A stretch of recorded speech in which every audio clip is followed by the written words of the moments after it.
Αυτή τη στιγμή λοιπόν που έχει κάνει ο Σαμαράς και η κυβέρνηση τόσο μεγάλη προσπάθεια και αγγίζουμε την έξοδο από την κρίση.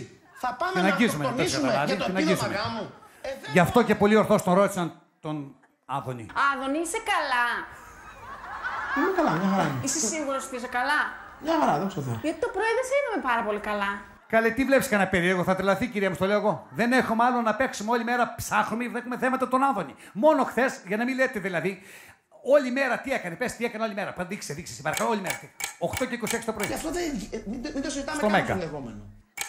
11 και 29. Σας το έχουμε πει 200 φορές, αλλά κάποιοι γενναίοι πηγαίναμε και ψηφίζαμε.